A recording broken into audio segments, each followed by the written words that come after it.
Hello friends, today we are going to study about system development strategies. So now let's start these lectures. First of all જોઈએ આપણે કે what is SDLC. SDLC શું છે?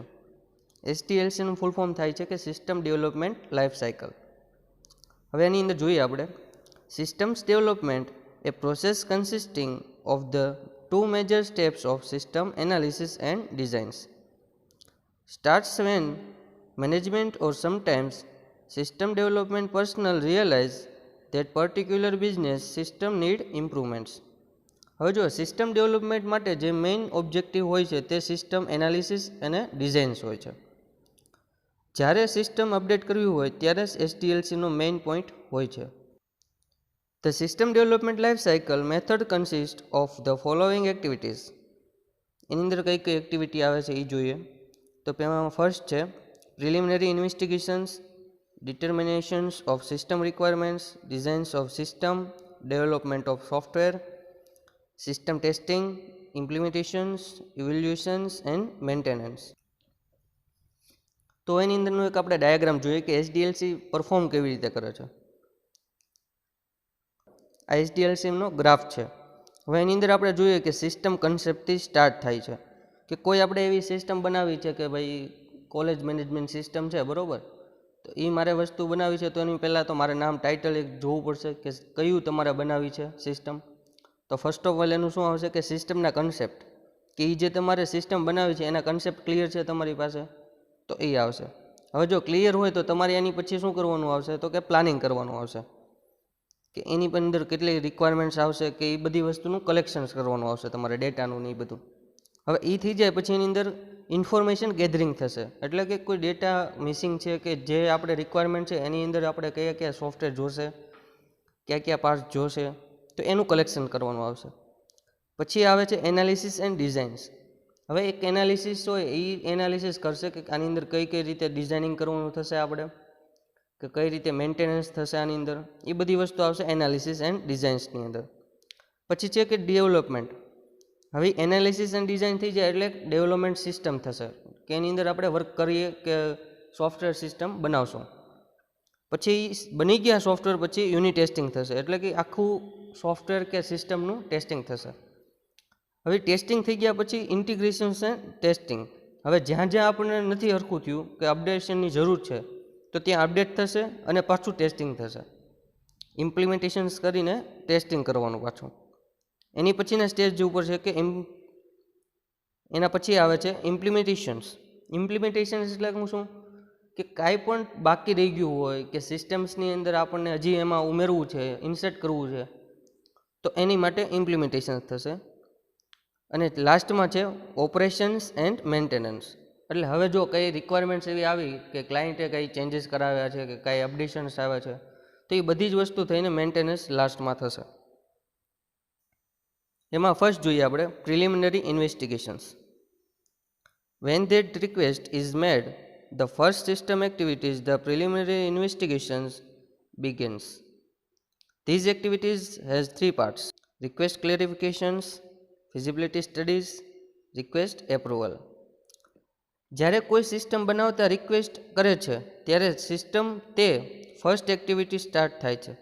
આ એક્ટિવિટીના 3 part છે, બરાબર, કે રિક્વેસ્ટ ક્લેરિફિકેશન. જ્યારે પ્રિલિમિનરી ઇન્વેસ્ટિગેશન્સ એટલે હું કે તમને કોઈ રિક્વેસ્ટ કરે છે કે પહેલાં રિક્વેસ્ટનું ક્લેરિફિકેશન કરીએ કે તમે આવી રીતે બનાવો. પછી આપણે એ જે રિક્વેસ્ટ આવી છે એની ઉપર આપણે સ્ટડી કરશું કે આવી કોઈ સિસ્ટમ બની શકે, ને પછી આપણે રિક્વેસ્ટને એપ્રુવલ કરશું કે તમે એક્સેપ્ટેડ છે કે આવી રીતે તમે બનાવી આપશું કે બનશે સિસ્ટમ. નેક્સ્ટમાં જોઈએ determinations of system requirements. At the heart of system analysis is a detailed understanding of all important facts of the business are under investigations. System બનાવી છે તેની બધી જ માહિતી સિસ્ટમ એનાલિસિસ પાસે હોય છે. As the details are gathered, the analyst studies the requirements data to identify features the new system should have, including both the information the system should produce and operational features such as processing control, response times, and input and output methods. જેમ જેમ data collections કરવામાં આવે છે તેમ તેની પાસે new system હોય છે. તે સુવિધા ઓળખવા માટે ઇન્ફોર્મેશન સ્ટડી કરતા હોય છે, જેમાં processing control, response time and input and output method જેવી system development and operational features both the informations હોય છે એની અંદર. થર્ડ જોઈએ ડિઝાઇન્સ ઓફ સિસ્ટમ્સ. એ life cycle moves from analysis phase to design phase. In fact, it is the moving from conceptual features to physical features of life cycle. This phase defines response systems in terms of system specifications, where common specifications are output designs, input designs, procedures, information flows, files and database, etc. આપણે analysis જોયું, ડિઝાઇન્સમાં જોઈએ તો હકીકતમાં તે conceptual futures અને physical futures તરફ આગળ વધી રહ્યું છે. ફોર્થ જોઈએ development of software. Software developers May install or modify and then install, purchase software or they may write and new custom designs programs. The choice depends on the cost of each options, the time available to write software and the availability of programmers. Software development software install અથવા modify કરી શકે છે અને પછી install કરી શકે છે. તે સોફ્ટવેર પરચેસ કરે છે અથવા તો તે કસ્ટમ ડિઝાઇન્સ કરતા હોય છે. એટલે કે કોઈ ડેવલપર છે તો તમારે જે સિસ્ટમ બનાવી છે તો એ સિસ્ટમની જે ડિઝાઇન્સ હોય છે એ કોઈ ડેવલપર પરચેસ પણ કરતા હોય છે અને કસ્ટમ ડિઝાઇન્સ પણ કરતા હોય છે, જેવી ક્લાયન્ટની રિક્વાયરમેન્ટ હોય કે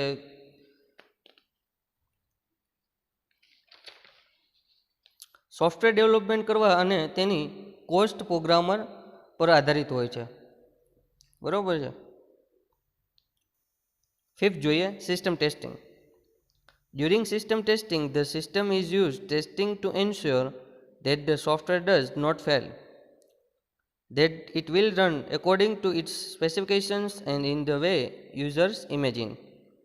Special test data are input for processing and the result studies. Programs to ensure more complete and balanced testing and consistent software. હવે જુઓ કે કોઈ એવા સોફ્ટવેર બનાવવામાં આવે છે કે કોઈ જીએસટીને લગતા હોય છે તો એની અંદર બધા પ્રોગ્રામિંગની અંદરથી આપણે બધી વસ્તુ કરવાની હોય છે બેકએન્ડની અંદરથી. તો એમાં કેવું થતું હોય છે કે જે પ્રોગ્રામર પ્રોગ્રામ કર્યો હોય છે તો તેમાં અમુક ટાઈમે એરર પણ આવતી હોય છે. તો એ જ્યારે સોફ્ટવેર ટેસ્ટિંગ માટે મોકલવામાં આવે છે ત્યારે અમુક સોફ્ટવેર ફેલ પણ થઈ જતા હોય છે. એટલે એનું મેઇન કારણ શું છે તો કે એની માટે તમે જે કલેક્શન્સ કર્યા હોય છે રિક્વાયરમેન્ટ્સની, પછી એની ઉપર તમે જે પ્લાનિંગ કર્યું હોય છે એ પ્લાનિંગ સરખું ન થયું હોય તો એ બધા જ સ્ટેપમાંથી ફેલ થતું હોય છે. 6 જોઈએ implementations. Implementations is not all creative process but is very difficult process to execute. Implementations ક્યુ વેરી ડિફિકલ્ટ હોય છે તો એની અંદર જોઈએ આપણે implementations includes site preparations, installations of new equipments, user testing, seminars, meetings or gain user supports, use of new inputs and procedures. હવે ઇમ્પ્લિમેન્ટેશન્સની અંદર કયા કયા ડિફિકલ્ટ વર્ડ હોય છે તો કે સાઇટ પ્રિપરેશન, કે તમારે બધા એંગલથી સોફ્ટવેરને ટેસ્ટિંગ કરવું જોઈએ. હવે એની અંદર બીજું છે કે ઇન્સ્ટોલેશન્સ ઓફ ન્યૂ ઇક્વિપમેન્ટ્સ. હવે જ્યારે આપણે કંઈ ન્યૂ એની અંદર ઇન્સ્ટોલેશન્સ કરતા હોય છે તો એ થોડુંક ડિફિકલ્ટ થઈ જતું હોય છે. પછી છે user training, seminars, meetings two gain user supports. હવે જ્યારે આપણે ટ્રેનિંગ લેતા હોઈએ છીએ, પછી સેમિનાર્સ હોય કોઈ કે કોઈ મીટિંગ્સ હોય તો એની અંદર કેવું હોય છે કે બધા યુઝર્સને આપણે તો એમાં કેવું હોય છે કે બધા યુઝરને આપણે સાથે જોડવાના હોય છે તો એનું લિસ્ટ આવતું હોય, એ બધી વસ્તુ ડિફિકલ્ટી હોય છે આની અંદર. 7માં જોઈએ evolutions. Evolutions of the system is performed to identify its strength and weakness. The actual evolutions can occur along any of the following dimensions. Evolution સિસ્ટમની શક્તિ અને નબળાઈ ઓને ઓળખવા માટે કરવામાં આવે છે. Operational evolutions, organisational impact, user management assessments, development performance, આ બધી વસ્તુ ઇવોલ્યુશન્સમાં હોય છે. 8માં જોઈએ maintenance. Maintenance is necessary to reduce the errors in the system during its operations and to adjust the system any verifications in its working environments. In this phase, changes are made in system by adding or deleting features to satisfy user needs. હવે મેન્ટેનન્સમાં જોઈએ તો કે જ્યારે system વર્કિંગમાં હોય ત્યારે તેમાં થતી errors reduce થતી હોય તે જાણવા માટે થતી હોય છે. મેન્ટેનન્સમાં યુઝર્સને સેટિસ્ફાય થાય તેવું કરવાનું હોય છે. જો તે કરે તો એડિંગ અથવા તો ડિલીટિંગ પણ કરી શકે છે અને સિસ્ટમમાં ફેરફાર પણ કરી શકે છે. નેક્સ્ટમાં જોઈએ limitations of SDLC methods. The greater disadvantages of this approach is that there is no way to go back. આને એક મોટો ડિસએડવાન્ટેજીસ એ છે કે જે બેક થવા માટે કોઈ ઓપ્શન્સ થતો હોતો નથી. One such stage is complete means it is a locked. એકવાર સ્ટેજ કમ્પ્લીટ થઈ જાય તો તે લોક થઈ જતો હોય છે. Sometimes it's really thought to estimate required for difficult phase and incorrect assumptions can fail the project to meet its deadlines. કેટલીક વાર જો ડિટેલ જ ખોટી હોય તો તેના બધા જ સ્ટેજ ફેલ થવાના ચાન્સીસ છે અને પ્રોજેક્ટ પણ ફેલ થતો હોય છે. Waterfall model does not allow changes as per client requirement, so it is less flexible. Waterfall model અમુક ટાઈમ ક્લાયન્ટની રિક્વાયરમેન્ટ મુજબ અલાઉ નથી થતું હોતું. If changes are to be made in waterfall process, the project has to be started all over again. જો વોટરફોલની પ્રોસેસમાં changes લાવવા હોય તો પ્રોજેક્ટની અગેન સ્ટાર્ટ કરવો પડશે. હવે જોઈએ structure system analysis development methods SSADM. તો એની અંદર જોઈએ આપણે SSADM Structure System Analysis and Designs Methods. SSADM is a system approach to the analysis and designs of information systems. SSADM was produced for the Central Computer and Telecommunications Agencies, now Office of Government Commerce, a UK government office concerned with the use of technology in government from 1980 onwards. હવે જોઈએ કે structure analysis એ graphics ટૂલ્સનું collections હોય છે, બરાબર. Structure system analysis development એટલે શું કે કોઈનું એનું સ્ટ્રક્ચર બનાવીએ આપણે. ફોર એક્ઝામ્પલ કે કોઈ એવી ગ્રાફિકલી બનાવીએ કે કોઈ મારે ચાર્ટ બનાવવો છે, માર્કશીટ, સ્ટુડન્ટની માર્કશીટ બનાવી છે મારે, તો એમાં એવી રીતે હું રાખું કે એને FI, SY અને TY. તો FI, SY, TYની અંદર મારે એને ચાર્ટ દેખાડવો છે કે આને કેટલા માર્ક્સ આવ્યા છે, બરાબર. તો FIમાં હું ગ્રાફિકલી બનાવું તો એક ચાર્ટ બનાવી શકું, પછી ડેટા ડિક્શનરી બનાવી શકું, ગ્રાફિકલી યુઝર ઇન્ટરફેસ પણ હું કરી શકું. તો આ બધી વસ્તુ આવે છે structure system analysis and development method. હવે એની અંદર જોઈએ કે સ્ટ્રક્ચર એનાલિસિસ.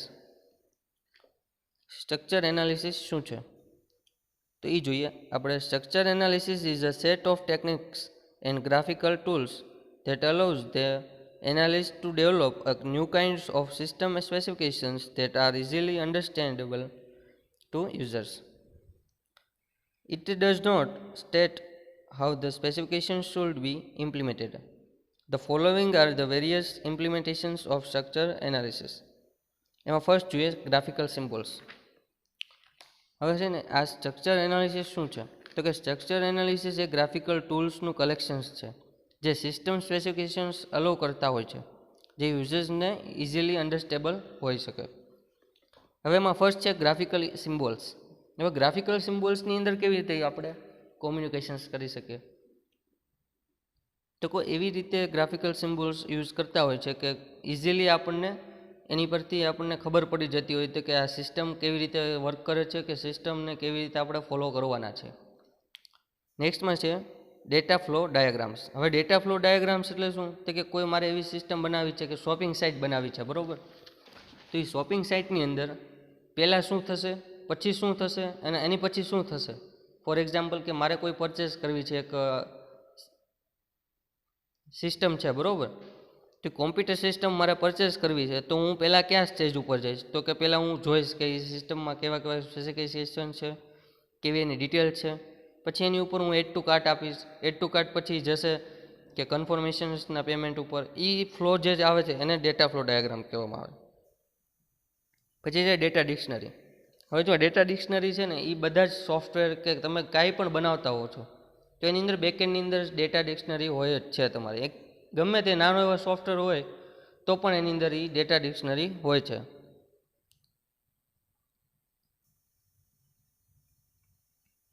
હવે જોઈએ સ્ટ્રક્ચર ડિઝાઇન્સ. સ્ટ્રક્ચર ડિઝાઇન્સ શું છે? Structure designs utilize graphical descriptions as structure analysis. It focuses on the development of software specifications. The goal of structure designs is to create program having functionally independent modules. Structure designs is a specific program design techniques. It does not specify file or database designs, input or output layouts, processing sequence, or the hardware on which the applications will run. હવે જુઓ, કોઈ આપણે એવી વસ્તુ designing કરતા હોય છે, જ્યારે ડિઝાઇનિંગ કરતા હોય છે ત્યારે તેનું યુટિલાઇઝ ગ્રાફિકલ ડિસ્ક્રિપ્શન્સની આધારે થતું હોય છે, એનાલિસિસ ઉપરથી. હવે એનું ફોકસ ક્યાં હોય છે? તો કે સોફ્ટવેર સ્પેસિફિકેશન્સની અંદર હોય છે, કે એનું સ્પેસિફિકેશન્સ, એની રિક્વાયરમેન્ટ્સ કેવી કેવી છે અને એની ઉપરથી ડિઝાઇનિંગ થતું હોય છે. હવે એની અંદર એવું લખ્યું છે કે create program having functionally independence modules. તો જે પ્રોગ્રામ આપણે જે બનાવતા હોઈએ છીએ, બેકએન્ડની અંદર જે પ્રોગ્રામિંગ બનાવ્યું હોય છે એ બધા ઇન્ડિપેન્ડન્સ હોય છે, તો એની ઉપરથી આપણે ડિઝાઇનિંગ કરતા હોઈએ છીએ. Structure designs specifications program designs technique. હવે સ્ટ્રક્ચર ડિઝાઇન્સની અંદર પ્રોગ્રામ ઉપરથી ડિઝાઇનિંગ્સ આપણે ટેકનિક્સ યુઝ કરતા હોઈએ છીએ. એનું database designs, input output layouts, processing sequence or the hardware on which applications will run. આપણે એની અંદરનું હાર્ડવેર જોતા હોઈએ છીએ, ઇનપુટ આઉટપુટ લેઆઉટ જોતા હોઈએ છીએ, કેવી રીતે આવશે, ઇનપુટ આપણે કરશું તો એ આઉટપુટમાં શું આવશે, તો એ બધી વસ્તુ આવે છે સ્ટ્રક્ચર ડિઝાઇન્સમાં. હવે જોઈએ system surveys. The survey process is often divided into two main phases. એમાં જોઈએ પ્રિલિમિનરી સર્વેસ. હવે preliminary surveys and detail surveys. Preliminary સર્વેસની અંદર શું આવે છે તો કે જોઈએ ડિફાઇન ધ પ્રોજેક્ટ્સ ફિઝિબિલિટી. હવે એની અંદર ફિઝિબિલિટી જોવામાં આવે છે કે એની અંદર એ જે પ્રોજેક્ટ આપણે જે બનાવવો છે તો એ પ્રોજેક્ટની અંદર કઈ કઈ વસ્તુ જોશે આપણે. ફોર એક્ઝામ્પલ કે મારે કોઈ એવી સિસ્ટમ અટેન્ડન્સ મેનેજમેન્ટ સિસ્ટમ બનાવી છે, બરાબર? તો અટેન્ડન્સ મેનેજમેન્ટ સિસ્ટમની અંદર શું શું જોશે મારે? તો કે એમ્પ્લોયનો રેકોર્ડ જોશે, પછી મારે હાર્ડવેરની અંદર ફિંગરપ્રિન્ટ જોશે. તો એ બધી વસ્તુ આવશે પ્રિલિમિનરી સર્વેસની અંદર. ડિટેલ સર્વેસની અંદર શું જોશે તો કે define what need to be done and accomplishments that should be achieved. હવે આની અંદર એવું આવે તો જો આપણે ફર્સ્ટમાં શું જોયું તો કે અટેન્ડન્સ મેનેજમેન્ટ સિસ્ટમની અંદર કે એમ્પ્લોઈઝનો રેકોર્ડ લીધો, પછી હાર્ડવેરની જે સ્પેસિફિકેશન્સ હોય છે કે જે રિક્વાયરમેન્ટ્સ હોય છે એ જોયું. હવે ડિટેલની અંદર એવું થાય છે કે કોઈ આપણે થમ્સ આપે છે તો એની અંદરનું પ્રોગ્રામિંગ ચેક કરવાનું આવે, બરાબર? કે એની ઉપરથી ડિઝાઇનિંગ આપણે ડેટાબેઝનું કરવાનું હશે કે રેકોર્ડ શો થાય, કઈ રીતે રેકોર્ડ બધા જે ડિટેલ છે એના ટાઈમિંગ છે એ બધી વસ્તુનું ડિટેલ સર્વેની અંદર આવશે. નેક્સ્ટમાં જોઈએ એડવાન્ટેજીસ ઓફ SSADM.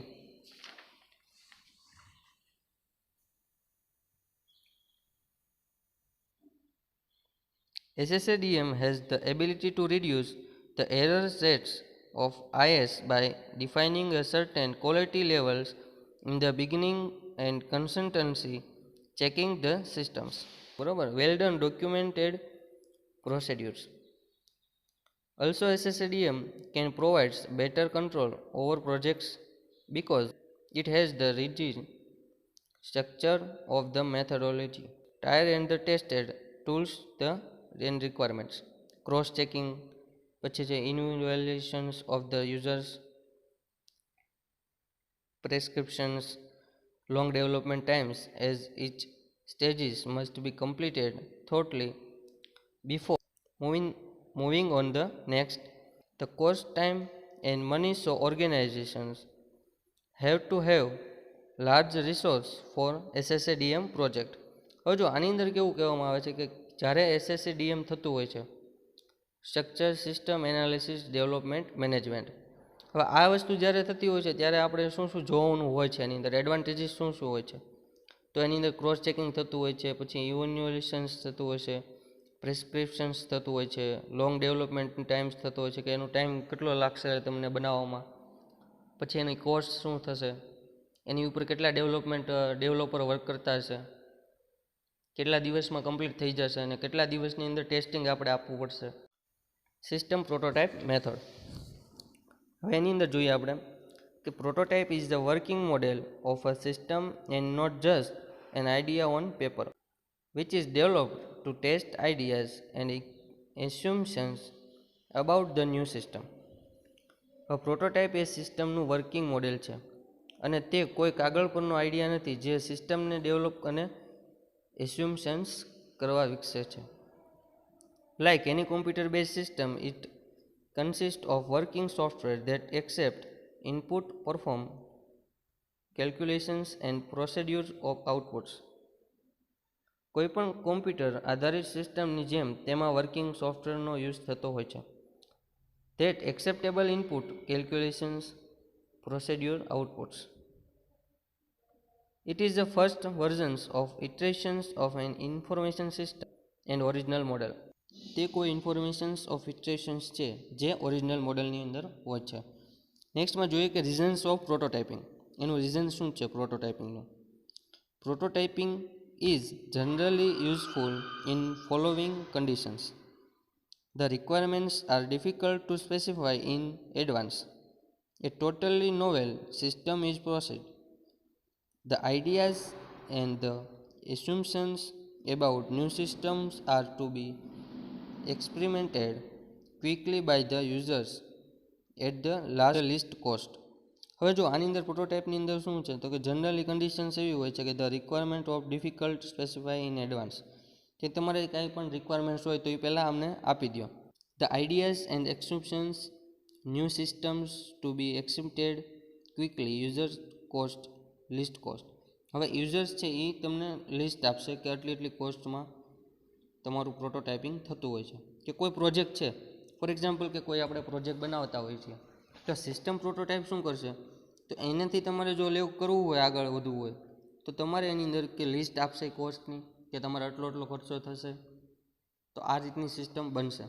એનું આપણે જોઈએ steps in process, prototyping process step જોઈએ એના, તો કે identify the users, know informations requirement and features need in the system.